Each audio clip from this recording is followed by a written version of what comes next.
네. 자, 지금부터 잘 들으세요. 네. 2단계 면접입니다. 2단계 면접 통보를 받으면은 오전조가 될지 오후조가 될지는 다음 주 수요일 날 돼봐야지 합니다. 그래서 별도로 또 공지를 또 해줄 거예요. 네. 이제 오전조가 될지 오후조가 될지요. 네. 그건 아마 수요일 돼야지 나올 겁니다. 그래서 이제 가능하면 좀 오전에 빨리 하는 것도 좋아요. 당일날 얼마나 힘들겠어요. 오후조면은 또 정말 만만치 않게 또 기다려야 되는 부분이 있는데, 물론 뭐다 시간은 좀 더 많아지는데, 그 다음에 이제 나머지 이거 잘 준비하고요. 손표, 신분증, 개인용 물, 음료, 방역 마스크 일단은 챙겨가지고 가세요. 그 다음에 이제 사복 차림입니다. 이렇게 후드티 같은 거 입으면 안 되고요. 라운드보다는 약간 좀 칼아 있는 거라든지, 그리고 이제 깔끔하게 좀 따뜻하게 입혀가지고 보냈어요, 어머님. 네. 물도 좀 보온병에다가 좀 따뜻하게 해가지고서 그렇게 해가지고 가면 좀 좋을 것 같아요. 오케이. 나머지 부분 거는 뭐 특별한 부분 거 없어요. 거기 가서 안내사항 잘 따르고 선생님이랑 선배 언니들도 그 지도에 따라가지고 이동할 때 이동하고, 대기실에 있다가 소지품 낼 거 내고 다시 이제 면접 대기실로 이동하고 마지막 면접실로 이동할 때 잘 안내 따르면은 아무 지장 없어요. 자. 개인별 구술 면접, 현장 대면 면접입니다. 비대면 면접을 코로나 때 많이 했는데 무조건 뭐다? 개인별 구술 면접. 구술 면접이 뭐죠? 구술이라는 게. 논술은 뭐죠? 직접 이제 자기가 글을 쓰는 거잖아요. 그래서 이제 논리적인 서술 부분이고, 이제 구술은 쉽게 얘기하면은 그냥 묻고 답하고 이렇게 면접을 이루어지는 게 아니라 말로 하는 논술이라고 보면 돼요. 그러니까 이제 구술이라는 것은 논리적으로 글로 써야 되는 것을 말로 한다. 이렇게 되는 게 이제 구술 면접이에요. 그래서 현장 대면 면접의 형식으로 구술식으로 면접이 이루어진다. 두 가지가 있어요. 방이 대기실에서 이제 이동을 해서 구상실로 이동합니다. 이 구상실이 사실은 면접 직전 대기실이에요. 구상실로 이동을 해가지고서 질문 확인, 답변을 구상을 하고, 질문지가 있어요. 그럼 질문지를 딱 보고 답변을 자기가 구상합니다. 5분 정도. 키워드 중심으로 구상을 해야 돼요. 여기서 문장 단위로 막 준비하거나 그러지 않아요. 내가 이 질문에 대해서 어떠한 것을 어떤 식으로 답변해야 되겠다라고 그 순간 뭐야? 브레인스토밍이 이루어지는 거죠. 브레인스토밍이 이루어지면서 그 다음에 이제 나름대로 개요잡기를 해야 돼요. 아웃라이닝을 어떤 순서로 얘기를 해야 되겠다.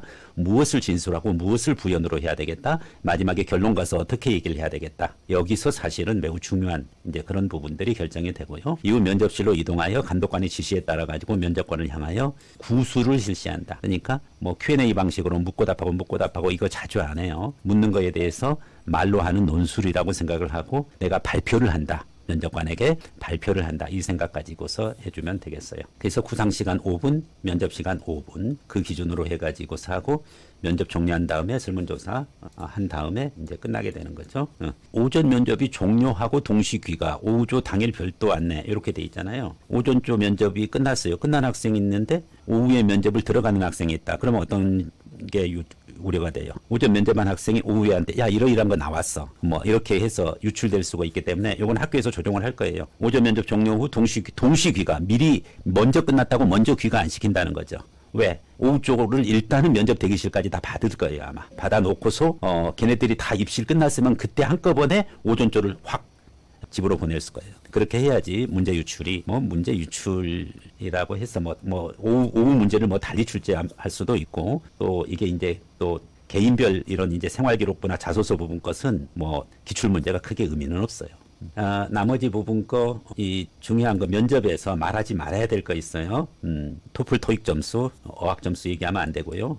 한국어 한자 능력 시험, 한국어 인증 시험 있죠. 토픽이라고 있어. 토픽 시험. 사실은 여기 있는 어학시험이나 토픽, 한국어 인증시험 안 봤으면 언급할 이유가 없죠. 근데 한자 능력이라든지 교과목에서 점수나 석차 그런 거 절대 얘기하면 안 됩니다. 그 다음에 교내의 각종 입상실적, 자격증, 영재교육원, 지원자 본인의 알 수 있는 이름, 출신 중학교 등 인적사항을 암시하는 내용, 이런 거 얘기하면 안 돼요. 다 블라인드에 걸리기 때문에 우선적으로 시상 관련되는 거 인증 점수 하면은 면접이 전체가 빵점 처리되고요. 자신의 신상을 알 수 있는 거, 특히 부모님이 어떻다 이런 부분 거 얘기하면은 무조건 10% 감점 당합니다. 그래서 이런 부분 건 주의하고 객관적으로 면접이 이루어질 수 있도록 해주면 되겠어요.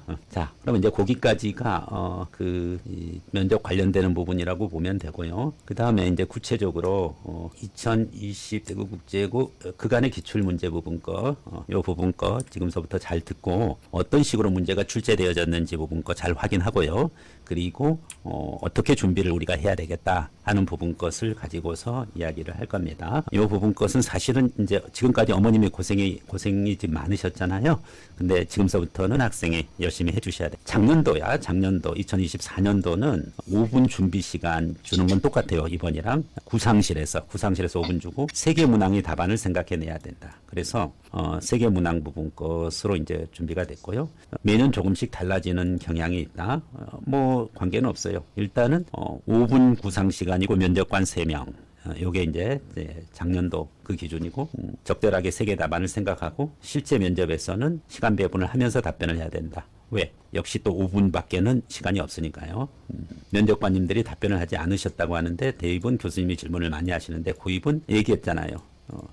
묻고 답하고 계속 이런 거 아니라고. Q&A 반복이 자주 되지 않아요. 대입에서는 실질적으로 생기부 확인 면접이라든지 꼬리 질문이라든지 압박 질문이라든지 그 다음에 돌발 질문 이런 것들이 많은데 절대 여기 대구국제고에서는 뭐 돌발 질문, 압박 질문 이런 거 안 합니다. 걱정하지 마세요. 자기 스스로 압박한다고 느끼니까 압박 질문이라고 생각하는 거죠. 그런 거 없어요. 그러니까 편하게 답변을 하면 돼요. 그래서 자기 기준으로 해가지고서 질문 부분 거에 대해서 추가 질문에 대해서는 두려워하지 않아도 된다.